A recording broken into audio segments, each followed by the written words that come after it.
조금 다른 비슷한 교회 안의 문제인데 교회 시스템에 대한 또 이런 질문이 들어왔네요. 교회는 회사가 아닌데 위계 질서가 지나치게 강조될 때가 있습니다. 윗사람은 지시하고 직분이 없는 성도에게는 일방적으로 순종을 요구하는 그런 모습 가운데 마음이 많이 어렵습니다. 지금 이런 마음을 느끼는 성도님이 있다면 저희가 어떻게 대화를 나눌 수 있을까요? 손민영 리뷰님 이야기에 한번 대답해 주시면 좋을 것 같습니다. 어, 저도 이런 문제를 느낍니다. 저는 청년부 목사로서 또 지금 현재 EM 호주에서 자란 1.5세, 2세대들을 주로 사역을 하고 있는 사람들 입장에서 바로 그런 문제들이 교회에서 이제 바로 드러나죠. 윗세대들이 당연하게 생각했던 것들을 이제 여기서 자랐던 청년들은 여기서 자란 청년들은 그게 당연하지 않거든요. 그러니까 위계가 그들이 이제 기존 개요에 생각하는 위계나 질서라고 하는 것들이 청년들 사회에서는 그 질서가 아닌 거예요. 그런 문제가 발생하는 것 같습니다. 그런데 이 문제를 좀 근본적으로 이런 문제가 왜 생기느냐라고 하는 것에 대한 분석을 먼저 하고 싶어요. 답변을 주기보다는. 근본적으로 뭐냐면 기본적으로 이건 문화의 문제일 수가 있어요. 그러니까 예를 들면 기존 이제 교회라고 하는 것이 여러 문화가 섞여 있을 수 있다라고 하는 것을 우리가 생각을 해봐야 됩니다. 나이가 많으신 분들의 문화가 있어요. 그 문화는 뭐냐면 공동체가 있고 공동체를 위해서 개인이 희생을 해야 하고 위계가 있고 윗사람이 아랫사람이 복종해야 하고 하는 문화가 있는 것입니다. 또 다른 문화가 있죠. 그것은 요새 젊은 사람들의 문화일 수도 있고 서구 사회의 문화일 수도 있어요.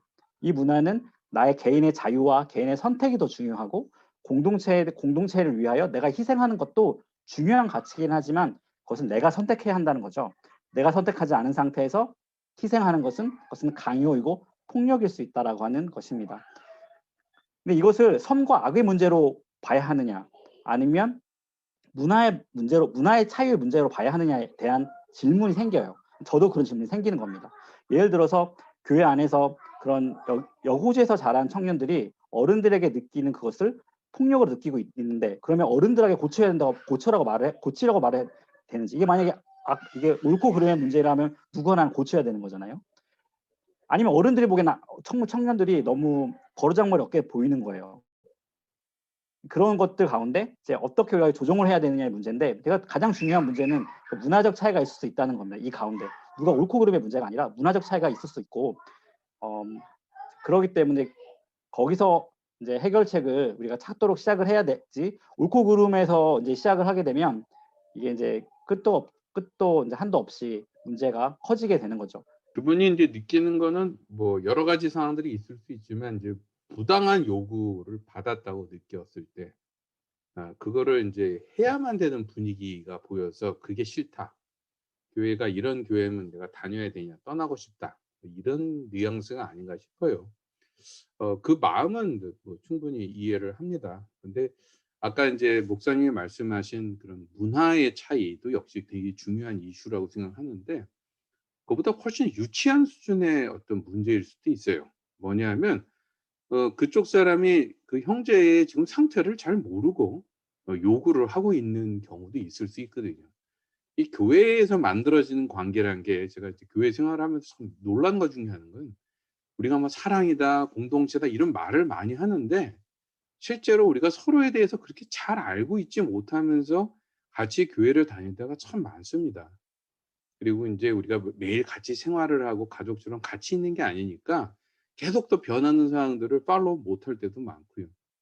그러니 인제 예를 들어서 뭐 내가 집에서 방금 전에 뭐 부부싸움을 하고 왔는데 옆 사람이 눈치도 없이 나한테 뭐 이거 하라고 저라고 시키면 평소 때는 내가 얼마든지 할 수 있는 건데 그날은 스트레스가 너무 심해서 그거 도저히 할 수 없을 때가 있거든요.